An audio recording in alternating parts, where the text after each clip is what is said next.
qu'il est bon, qu'il est agréable pour les frères d'être ensemble. C'est là où Dieu déverse quoi? La bénédiction en abondance, la vie, la vie, la vie pour l'éternité. Il peut me rappeler de quel somme il s'agit, quel somme il vient de citer. C'est le psaume 133 qui dit cantique de David, plutôt cantique de degrés de David. Voici, oh, qu'il est agréable, qu'il est doux pour des frères de demeurer ensemble. C'est comme l'huile précieuse qui, répandue sur la tête, descend sur la barbe d'Aaron, qui descend sur le bord de ses vêtements. Le verset 3 de ce psaume 133 continue en disant, c'est comme la rosée de l'Hermon qui descend sur les montagnes de Sion. C'est là que l'Éternel envoie quoi? La bénédiction, la vie pour l'éternité. Mes frères, c'est une joie d'être ensemble, qu'il est bon pour les frères et sœurs d'être ensemble,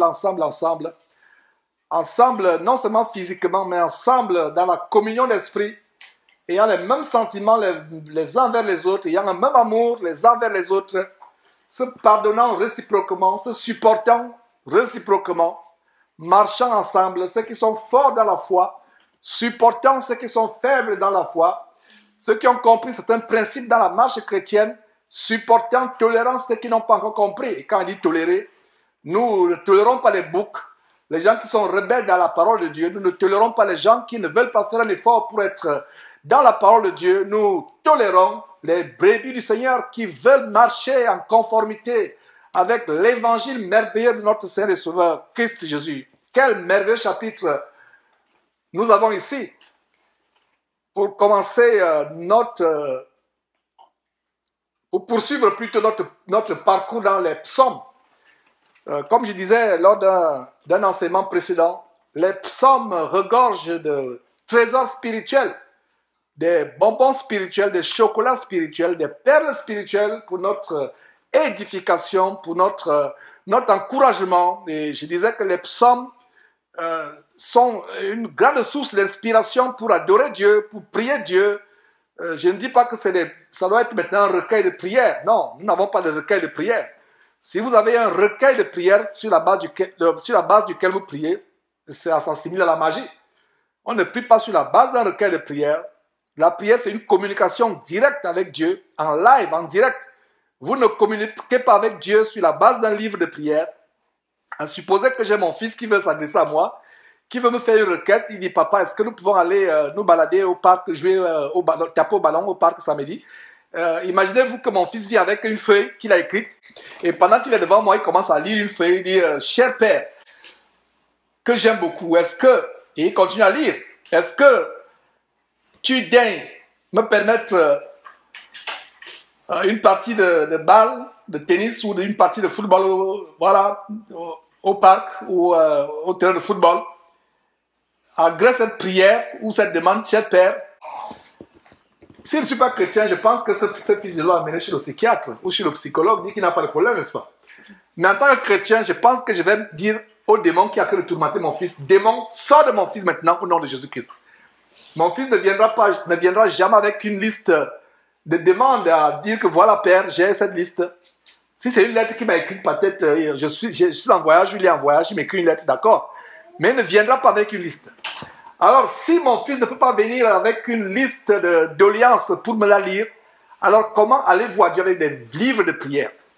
Le concept de livre de prière ou de recueil de prière, c'est une invention venue tout droit de l'enfer. Alors, mes frères et sœurs, voilà donc une bonne remarque par laquelle nous commençons nous poursuivons ce parcours dans les psaumes. J'aimerais commencer par le psaume 122, Cantique des degrés de David. Le roi David, ce grand psalmiste qui a écrit les psaumes, il commence en disant ceci: je suis dans la joie quand on me dit allons à la maison de l'Éternel. Je suis dans la joie. Et beaucoup de personnes confondent la maison de l'Éternel avec une maison physique. La maison de l'Éternel, dans ces temps de la grâce dans lequel nous vivons, depuis le jour de la Pentecôte, soit dit en passant, l'Église, notre Seigneur Jésus-Christ est né le jour de la Pentecôte. Alors, depuis le jour de la Pentecôte, la maison de l'Éternel, ce n'est plus le temple de Jérusalem. La maison de l'Éternel, ce n'est pas le temple que votre soi-disant pasteur a bâti. La maison de l'Éternel, c'est nous qui sommes assis ici ce matin, par exemple, ou en ce milieu de journée. Ça, c'est la maison de l'Éternel. La maison de l'Éternel, d'abord, nous individuellement, nous sommes le temple du Saint-Esprit. Nous sommes le temple de Dieu. La Bible dit, ne savez-vous pas que votre corps est le temple du Saint-Esprit et que vous ne vous appartenez plus à vous-même et que vous appartenez à Dieu? Le corps du chrétien, c'est le temple du Saint-Esprit. Alors, je suis dans la joie. Verset 1, Psaume 122, verset 1. Je suis dans la joie quand on me dit, allons à la maison de l'Éternel. Nous sommes dans la joie quand nous allons à la maison de l'Éternel. Et de quelle maison il s'agit ici? Il s'agit de l'assemblée des frères et sœurs réunis en Christ Jésus comme nous le sommes aujourd'hui. La Bible dit, et c'est le Seigneur Jésus qui disait, là où 2 ou 3 sont assemblés en mon nom, je suis au milieu d'eux. Alors c'est une joie, mes frères et sœurs, d'être assemblés.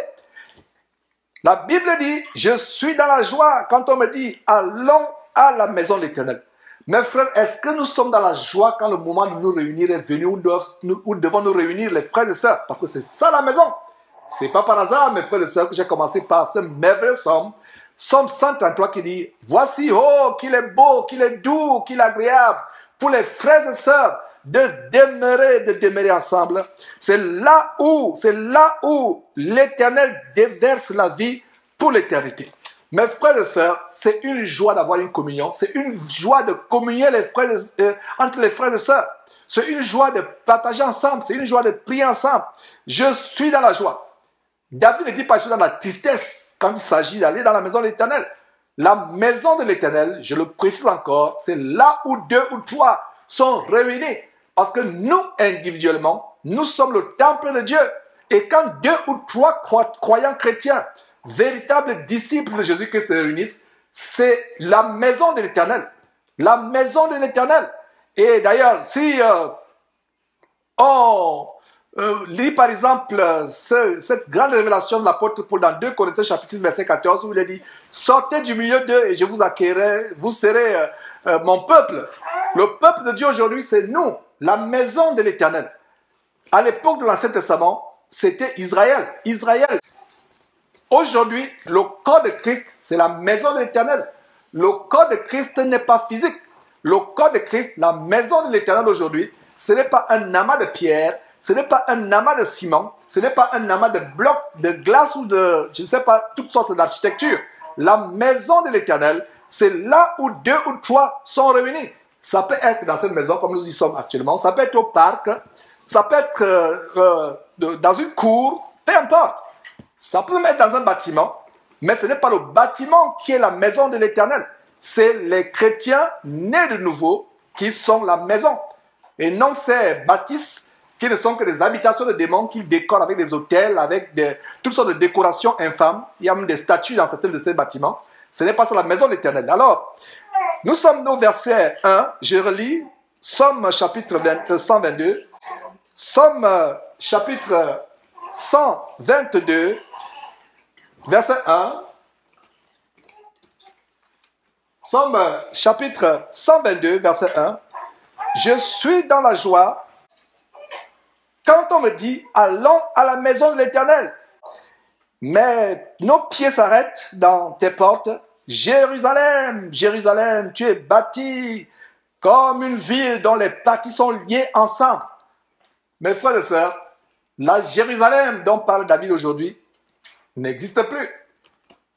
Ça m'étonne souvent pourquoi certains pasteurs encore peuvent faire des pèlerinages à Jérusalem. Il y a même des gens qui vous disent que l'huile, je vous vends l'huile qui vient du mont des Oliviers, l'huile qui a été pressée, cette huile-là guérit toute maladie.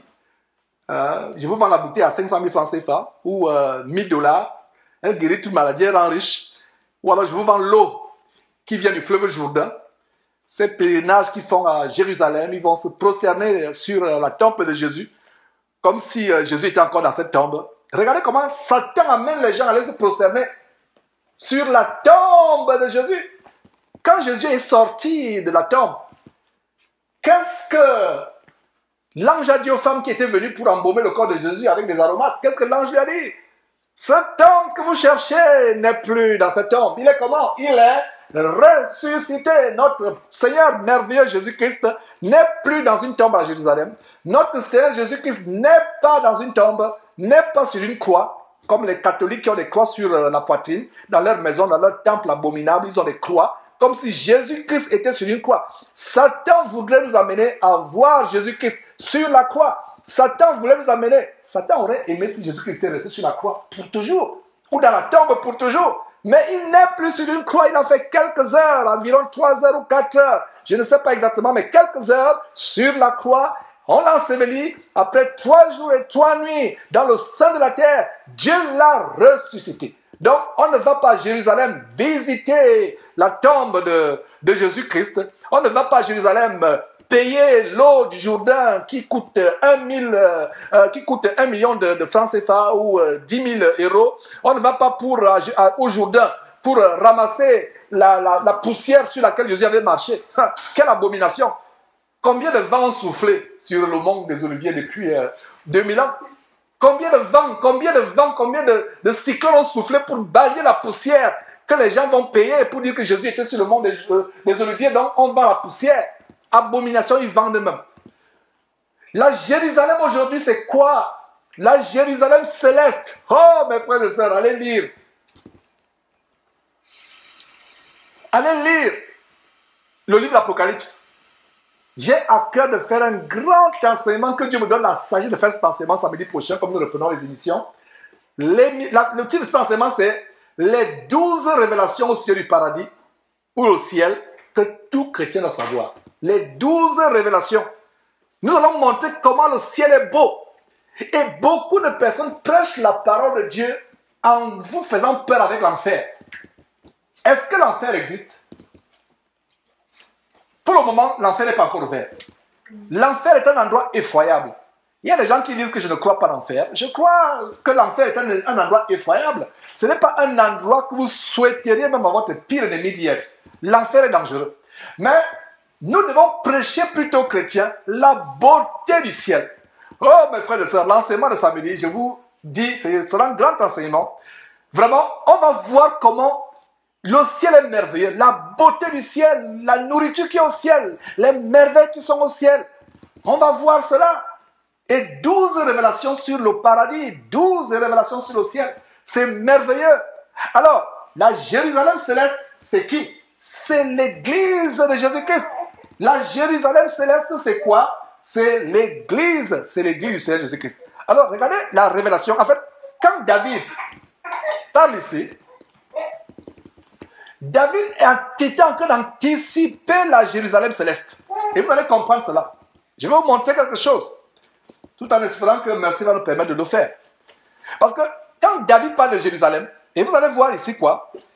Nos pieds s'arrêtent dans tes portes. Jérusalem, Jérusalem, tu es bâti comme une ville dont les parties sont liées ensemble. Voilà le mystère du corps de Christ. Les membres du corps de Christ, les chrétiens, soudés les uns envers les autres. Les parties bâties ensemble, bâties entremêlées. Il y a la communion d'esprit, la communion de foi, la communion dans la saine doctrine, la communion de la foi, dans la prière, la communion des frères, dans l'amour, se supportant, s'aimant les uns les autres, se tolérant.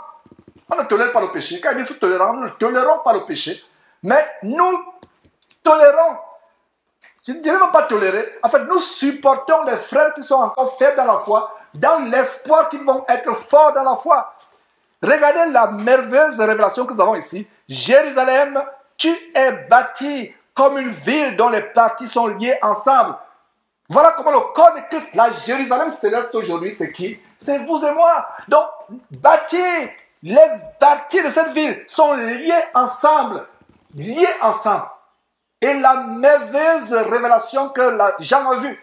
Voyez comment une ville qui descendait du ciel, la Jérusalem céleste. Voilà cette Jérusalem. Et cette Jérusalem céleste est constituée de qui?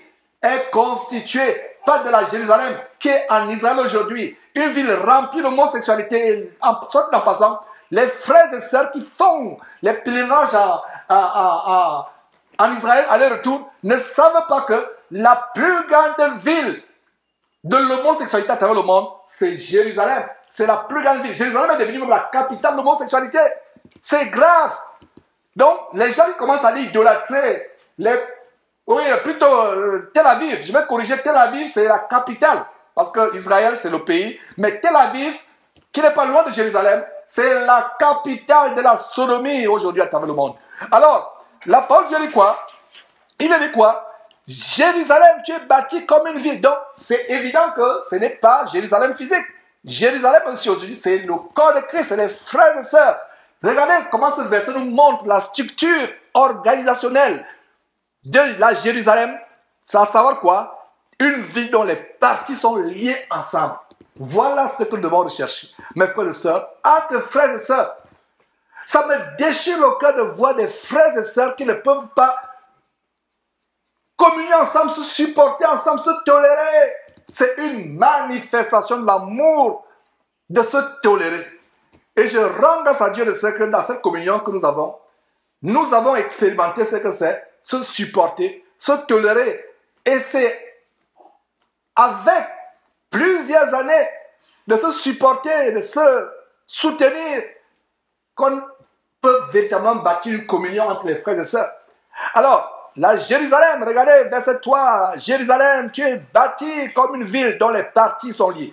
Et chaque fois que vous voyez Jérusalem dans la Bible, pensez à la plus grande Jérusalem, qui est le corps de Christ, la Jérusalem spirituelle, la Jérusalem céleste. Verset 4, c'est là que montent les tribus de l'Éternel, selon la loi d'Israël, pour louer le nom de l'Éternel. Voilà, c'est dans les assemblées que nous louons, comme on venait de louer tout à l'heure avec ces merveilleux cantiques. Voilà, nous louons.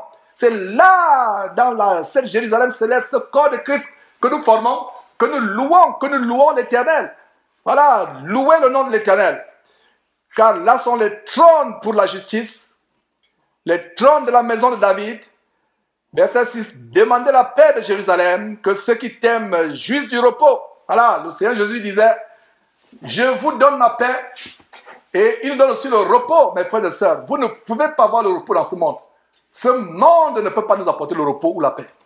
On a le repos véritablement en Jésus-Christ. Il y a des gens qui travaillent toute leur vie en disant que je suis en train de travailler dur pour avoir un repos paisible lors de ma retraite. On ne sait même pas si cette retraite-là, tu vas vivre jusqu'à cette retraite. Le véritable repos, c'est en Jésus-Christ. Le repos, il a dit non, vraiment, je travaille dur à 100 à l'heure parce que j'ai envie de me reposer. Je veux me... Mon frère, ma soeur, le repos, c'est en Jésus-Christ. Même au milieu de la souffrance, de la misère, tu peux avoir le repos plus que Bill Gates. Bill Gates et Warren Buffett, quand je vois comment c'est faux pasteur, mes frères et sœurs, encourage les gens à être cupides et envier les faux pasteurs. Ils n'ont pas la paix, envier les riches. Ils n'ont pas la paix. Quelle est la maladie du riche, de ces milliardaires américains? C'est l'AVC. Accident vasculaire cardiaque ou hémorragie cérébrale ou alors arrêt cardiaque subite. Parce qu'ils n'ont pas la paix. Parce que la Bible dit à celui qui est faible dans ses sentiments en Christ Jésus, tu assures la paix parce qu'il se confie en toi Dieu. La paix véritable, le repos. Le monde ne peut pas nous donner le repos. Le monde ne peut pas nous donner le repos. Le plus grand repos que nous avons, c'est en Jésus-Christ.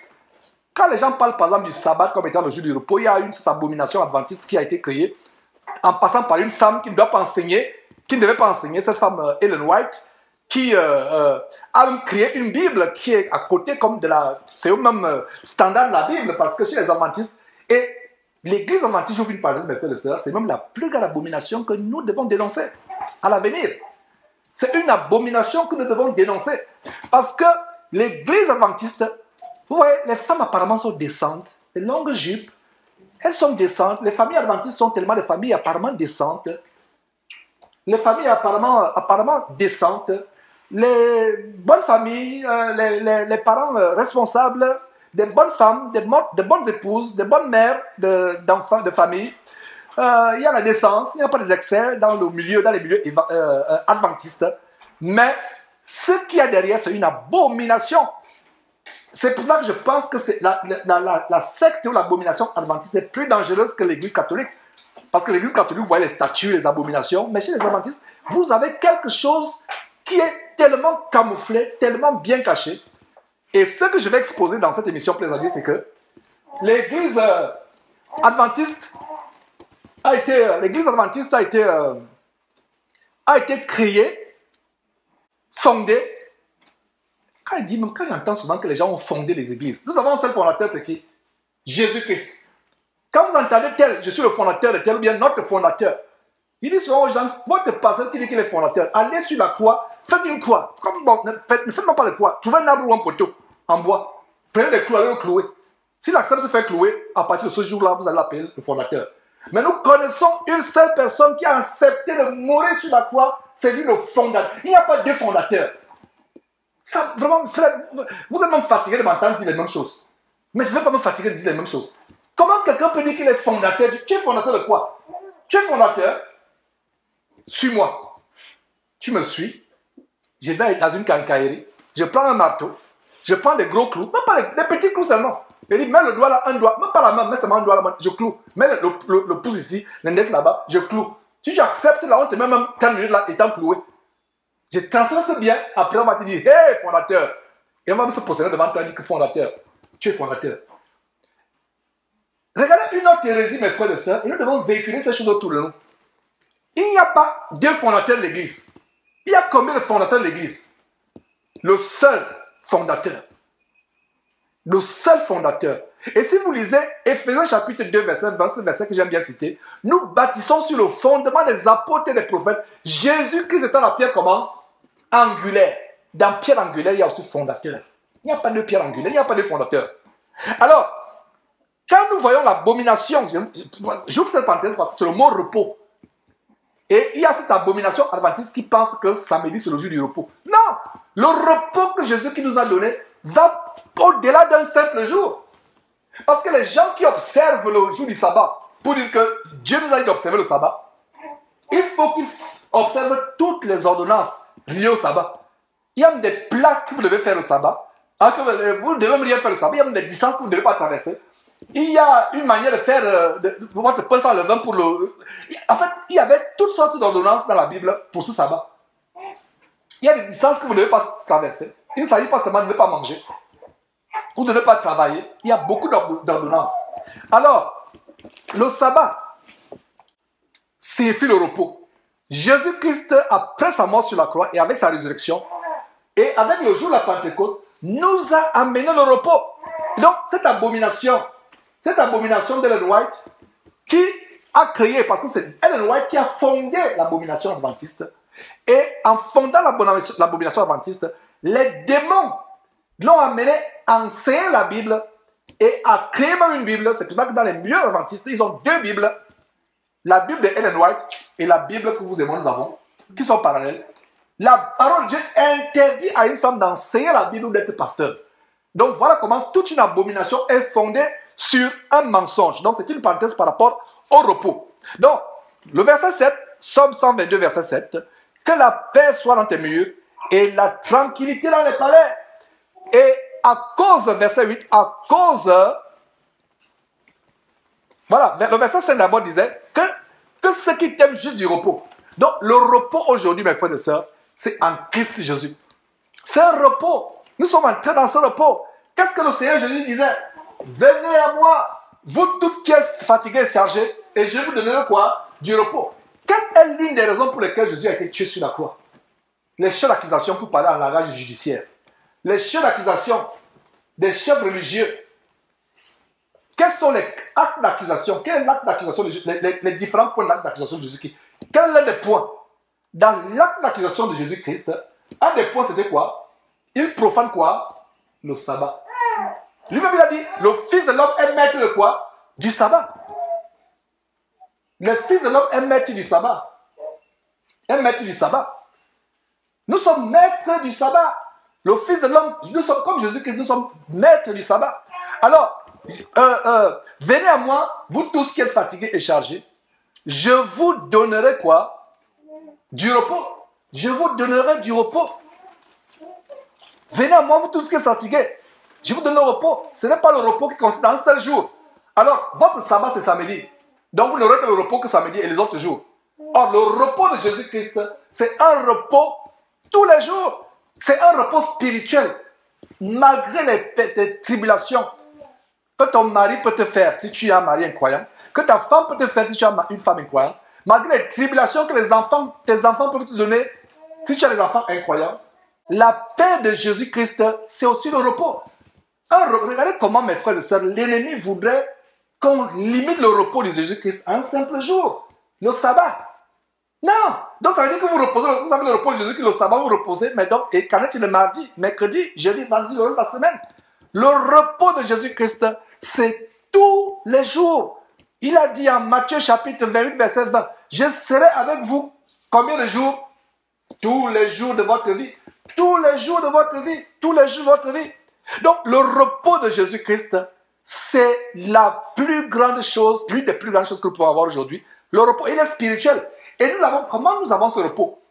Comment nous avons ce repos? Nous avons ce repos en notre foi en Jésus-Christ, que malgré tout ce que nous pouvons traverser, il est là, il nous soutient. Nous aurons la solution.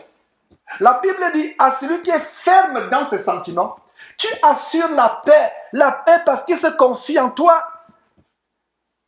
Tu n'as pas la paix parce que la maladie est partie. Tu n'as pas la paix parce que tu as pu enfin trouver un travail après des années de chômage. Tu n'as pas la paix parce que tu as pu avoir ce merveilleux mari que tu voulais.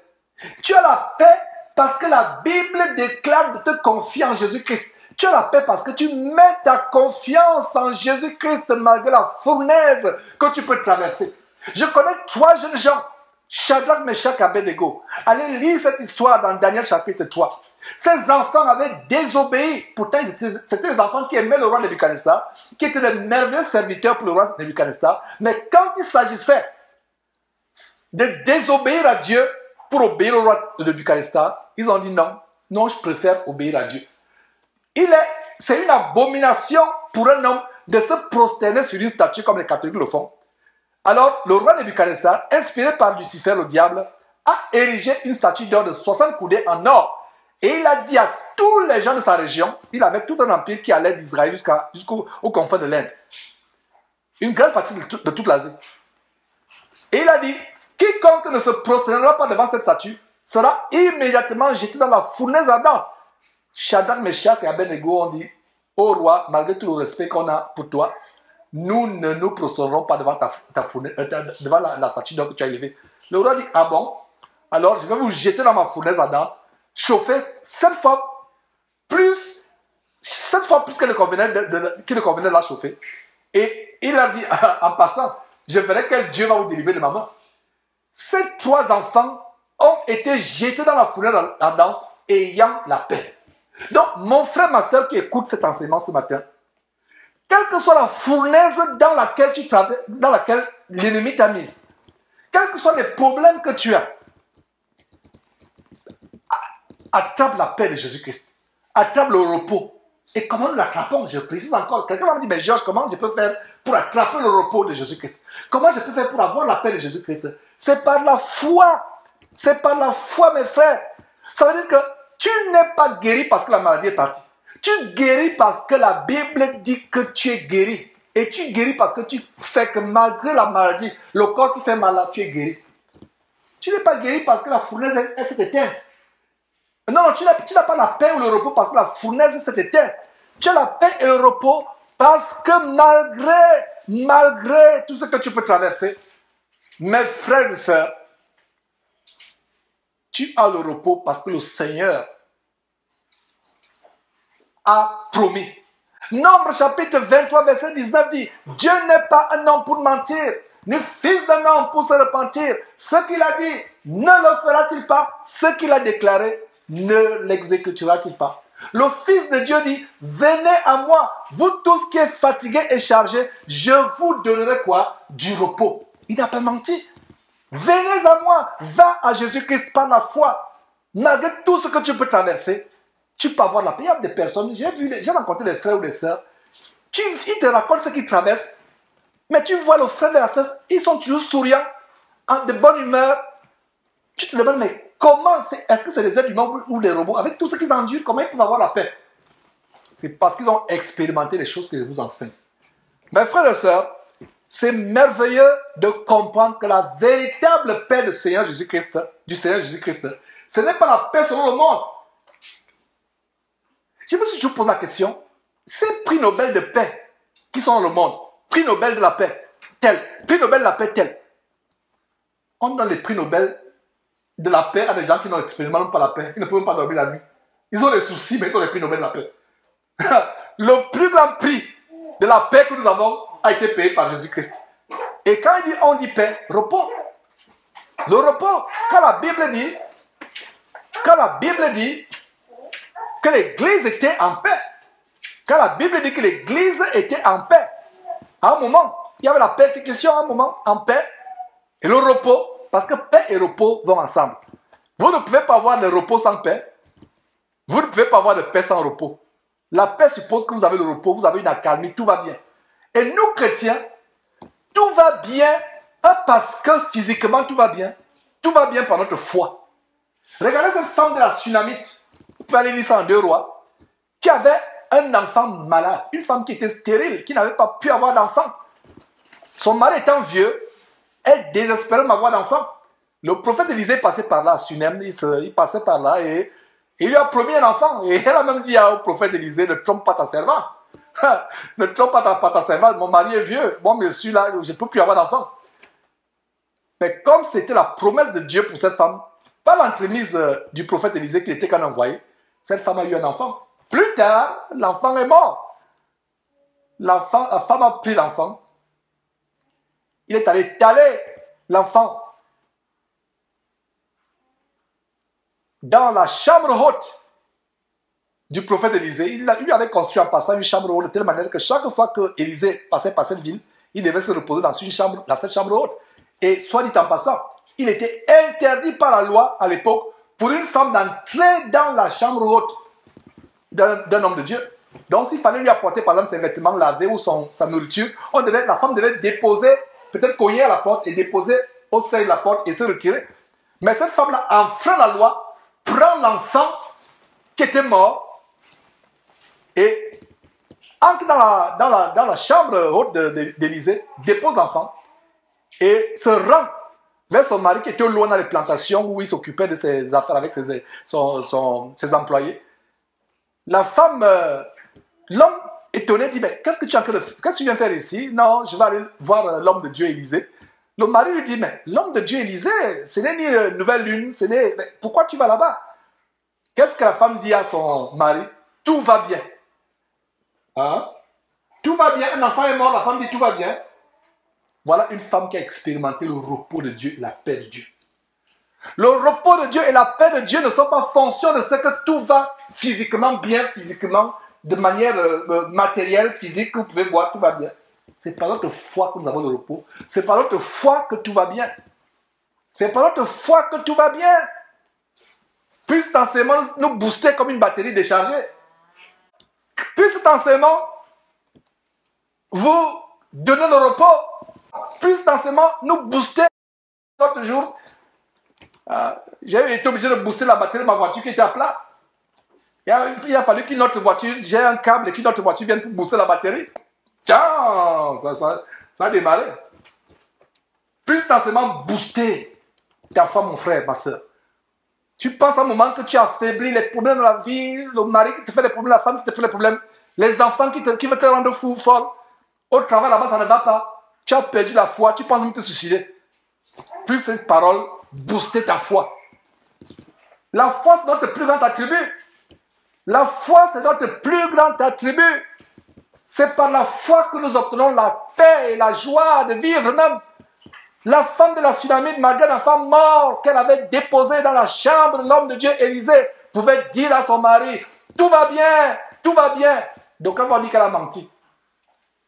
Physiquement, humainement, elle a menti parce que l'enfant était mort. Comment tu vas bien pour aller bien avec un enfant? Votre unique enfant, ton unique enfant. Que tu as eu ton mari dans la vieillesse de ce dernier, ton mari étant vieux, ton seul enfant. Tout peut aller bien alors qu'il y a un enfant qui est mort. Mais la femme de la Sunamite, malgré cela, disait que tout va bien. Elle n'a pas menti. Elle avait la foi que le Dieu du ciel, le Dieu très haut, le seul vrai Dieu, créateur du ciel et de la terre, le Père de notre Seigneur Jésus-Christ, qui lui avait donné cet enfant il y a plusieurs années auparavant, alors que tous les médecins avaient déclaré son couple cliniquement impossible, et avaient déclaré que son couple cliniquement ne pouvaient plus avoir un enfant. Ils ont pu avoir l'enfant. Elle a mis sa confiance à ce Dieu-là. Elle a dit au mari, tout va bien. Et si vous lisez cette histoire par la suite, cet enfant, Dieu l'a ressuscité par l'entremise d'Élisée plus tard. La foi, mes frères et sœurs, c'est ce par quoi on entre dans le repos. Donc, cet enseignement, je suis presque à la fin.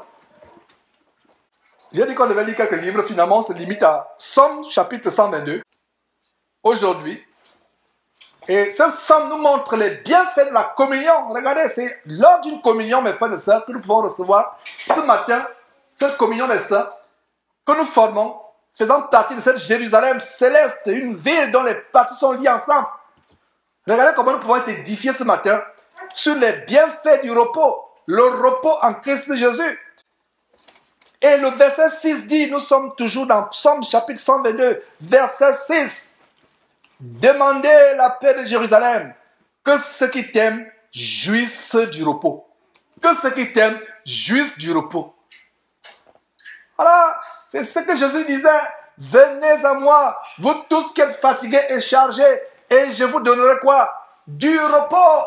Tous ceux qui aiment Dieu devront jouir du repos. Et aimer Dieu, ce n'est plus se soucier, ce n'est plus se lamenter, ce n'est plus s'inquiéter pour sa vie.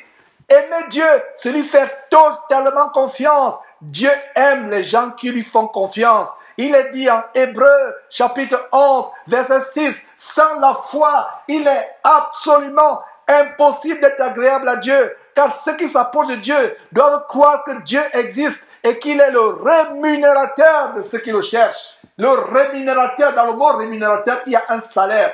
Par ta foi, tu as un salaire. Et le salaire de la foi, c'est l'exaucement à tes prières. Il y a un salaire dans la foi. Le salaire de la foi, c'est l'exaucement de la prière. Quelle que soit la situation que tu peux traverser, quelles que soient les difficultés de la vie, tu désespères même de conserver la vie. Tu as l'impression que le ciel entier tombe sur ta tête. Tu es sous une montagne de dettes, une montagne de difficultés. Tu as l'impression qu'on viendra dans quelques jours prendre le matelas même qui est sous toi ou la chemise que tu as sur tes os, tellement tu n'es même plus charnu, tu es vraiment fatigué par la vie. Mais la Bible dit, et c'est Jésus-Christ qui disait, venez à moi, vous tous qui êtes fatigués et chargés, je vous donnerai le repos. Le repos de Jésus-Christ, ça produit la paix. Là où quelqu'un d'autre aurait pu se suicider, tu es en vie et tu glorifies Dieu. Là où quelqu'un d'autre aurait pu avoir un AVC ou une crise cardiaque, tu es en bonne santé, resplendissant. Et les gens vont dire, mais cette femme, cet homme, cet enfant, regardez tous les problèmes qui... Nous voyons les problèmes. Mais regardez, ça me rappelle qui? Ça me rappelle Job, un homme. Oh, mes frères et sœurs. Il avait perdu ses enfants le même jour, toute sa richesse. Même la femme insensée qu'il avait, lui dit, maudit Dieu, meurt. Il a seulement dit à sa femme, tu parles comme une femme insensée. Et comme si cela ne suffisait pas, Dieu a permis à Satan de le frapper. Dieu a permis à Satan de le frapper d'un ulcère malin. De la plante des pieds jusqu'au sommet de la tête. Au point où il s'asseyait sur la cendre à longueur de journée avec des morceaux de poterie. Des morceaux d'une jarre en poterie cassée. Il se grattait le corps pour se soulager de ces pustules sanguinolentes et purulentes qui recouvraient tout son corps, du sommet de la tête jusqu'à la plante des pieds. Il n'a pas désespéré. Malgré le fait que sa chair dépérissait, malgré le fait qu'il pourrissait, il était devenu une pourriture vivante. Mais son âme avait continué à glorifier Dieu. Son âme avait continué à avoir la paix en Dieu. Son intelligence, sa conscience, tout son être, son cœur glorifiait Dieu. Mes frères et sœurs, malgré tout cela, malgré son corps qui était dans la pourriture, son corps qui pourrissait, quelle douleur de perdre tous ses enfants en même jour. Bien que la perte d'un enfant, mes frères et sœurs, vous déchire le cœur. Qu'en est-il la perte de 10 enfants en un même jour? Puisse l'enseignement vous booster. Puisse l'enseignement nous apporter la paix, la joie. Je parlais de Job tout à l'heure. Qu'en est-il de perdre tous ses enfants en un même jour? Qu'en est-il de toutes ses propriétés? La Bible ne dit-elle pas que Job était l'homme le plus influent et le plus riche de toute sa contrée, le plus considéré? Cet homme, malgré la souffrance intense qu'il a expérimentée, avait la paix et le repos dans le cœur. Comment un homme peut-il avoir le repos et la paix dans le cœur avec tous les enfants qui sont morts? Comment un homme peut-il avoir du repos ayant perdu toutes ses propriétés, toutes ses richesses? Comment un homme peut-il avoir du repos quand au milieu de toutes ces souffrances, sa propre femme même lui dit de maudire Dieu? Regardez, un homme qui est affligé, son âme est tellement dans la douleur, dans l'affliction. En un seul jour, il perd toutes ses propriétés, toute sa famille, je vais dire tous ses enfants sont morts. Et comme si cela ne suffisait pas, sa propre femme lui dit, maudit Dieu et meurt. Qui peut plus vous apporter la consolation quand vous traversez les tourments, si ce n'est votre femme, ou si c'est votre mari? Mais vous êtes persécuté par l'ennemi, le diable. C'est votre propre femme, l'os de vos os, la chair de votre chair qui vous dit de maudire Dieu. Malgré cela, Job était dans une confiance infléchissable, imperturbable. Il avait le repos. Voilà un bel exemple de comment un homme peut expérimenter le repos et la paix de Dieu, même au milieu des persécutions, des tribulations. Voilà un exemple comment un homme de Dieu, un serviteur de Dieu, peut expérimenter le repos, la paix de Christ. Et le Seigneur Jésus disait, je vous donne ma paix. Et quand vous disiez paix, paix et repos pouvaient être interchangeables. Et Jésus disait, je vous donne ma paix. Je ne vous la donne pas comme le monde donne. La paix du monde, très belle maison, très beau salaire. Les affaires, ça marche. Ah, les enfants, tel a eu l'entrée à l'école de droit de la Harvard, l'autre est entré à l'école d'ingénierie de pont et chaussée en France ou bien de MIT aux États-Unis. Voilà. Je viens de finir un deuxième chalet de vacances au bord de la mer dans telle ville exotique. Ça, c'est la paix du monde. Jésus dit, je ne vous donne pas ma paix comme le monde vous donne. Et généralement, mes frères et sœurs, la paix de Dieu sera au milieu de beaucoup de tribulations et de pressions. La paix de Dieu sera au milieu de beaucoup de tourments. Les gens te regardent comme ça et disent, mais est-ce que c'est cet homme-là, cette femme-là qui traverse cela? Mais tu es calme. Je me rappelle de ce camarade, je ne sais pas si ça se passe à l'université ou bien à l'école primaire. Quand on dit, comment vas-tu? Il dit, 37. Comment ça va? Il dit 37. On ne comprenait pas pourquoi il disait 37. Donc, comment ça va? Il dit seulement 37. Donc, ça veut dire que ça allait bien. Et qu'est-ce qui fait changer le rythme cardiaque? La maladie, les problèmes cardiaques, les crises cardiaques. Ça vient de quoi? C'est les soucis. C'est les problèmes. Donc, mes frères et sœurs, désormais, pour paraphraser ce jeune homme, soyons désormais à 37, malgré tout ce que nous pouvons environner comme, nous pouvons endurer comme problème. Malgré tous les problèmes qui nous environnent. Donc, regardez Job, qui avait expérimenté la paix de Dieu. Et Jésus, qu'est-ce qu'il dit plus tard? Je vous donne ma paix, paix ou repos. Parce que Jésus, il y a deux versets tellement importants. Deux versets tellement importants. Il y a deux versets importants. Venez à moi, vous tous qui êtes fatigués et chargés, et je vous donnerai quoi? Du repos. Voilà un verset à mémoriser de Jésus-Christ. Il y a un autre verset qui dit, je vous donne ma paix, recevez ma paix, je vous donne ma paix, je ne vous la donne pas comme le monde donne. La paix du monde, c'est que promotion au boulot, très bon boulot, très belle maison, très beau salaire, très grand salaire, pardon, merveilleuse famille, tout marche bien, bonne santé. Mais la paix du Jésus-Christ, parce que beaucoup de chrétiens pensent que quand tu es malade ou ça ne va pas dans ta vie, tu es pauvre, c'est forcément que Dieu n'est pas dans ta vie. Et ça, c'est l'un des aspects pervers de l'évangile de la prospérité. Je ne veux pas dire par là qu'il faut forcément être pauvre ou malade ou pour savoir que tu es avec Dieu. Non, ce n'est pas ce que je veux dire. Ne me comprenez pas très mal. Dieu bénit aussi. La santé, c'est aussi un signe de bénédiction. La prospérité peut être aussi un signe de bénédiction. Quand il dit la prospérité, ce n'est pas forcément en termes matériels. L'harmonie entre couple, mari et femme, l'harmonie entre parents et enfants, c'est aussi la prospérité. Mais je veux dire que, comprenez quel est mon point, frère et soeur, malgré les problèmes que l'ennemi, avec lesquels l'ennemi, le diable peut vous assaillir, et n'oubliez pas dans Jean chapitre 10, verset 10, il ne vient que pour dérober, égorger et détruire. Notez bien Jean chapitre 10, verset 10. Et c'est Jésus qui parle dans ce verset. Il dit, le voleur ne vient que pour dérober, égorger et détruire. Moi, Jésus-Christ, je suis venu afin que les brebis aient la vie et qu'elles soient dans quoi? Dans l'abondance. Comment je comprends cette abondance? Abondance de repos et de paix. Parce que tu vas avoir l'abondance de tous les trésors des diamants de la compagnie Bliss en Afrique du Sud. Tu peux avoir tout l'argent de la famille Rothschild, tout l'argent de la famille Bettencourt, tout l'argent de Bill Gates ou de Warren Buffett. Tu n'as pas la paix. Et quand tu n'as pas la paix du cœur et le repos, est-ce que c'est vraiment ça l'abondance dont Jésus parle dans Jean chapitre 10, verset 10, partie B? Non! Jésus est venu afin que nous ayons la vie et que nous soyons dans l'abondance. Parce que ton abondance sans Jésus qui t'apporte la crise cardiaque, c'est la mort. Donc ce n'est plus la vie. Ton abondance, je répète très bien, ton abondance, ta richesse sans Jésus qui t'apporte la crise cardiaque.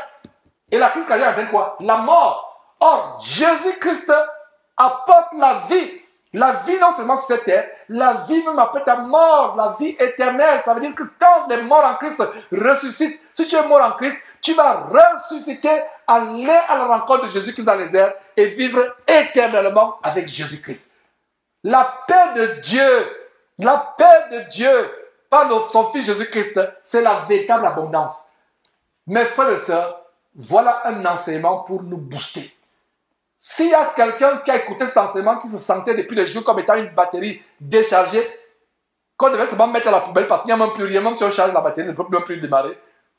Si tu te sentais comme ça, mon frère, ma soeur, puisse cet enseignement te rebooster, t'encourager, te redonner la joie d'être avec Jésus-Christ, la joie de ta vie chrétienne, et la paix et le repos. Que Dieu vous bénisse, que Dieu nous bénisse, au nom de son Fils Jésus-Christ. Amen. Ne manquez pas de vous abonner à notre chaîne YouTube Jésus-Christ TV, en cliquant sur le bouton s'abonner, juste au bas de la fenêtre de cette vidéo. Ainsi, vous recevrez automatiquement nos nouvelles vidéos, et vous ne raterez aucune. Vous connaîtrez la vérité, et la vérité vous affranchira. Jean 8, 32.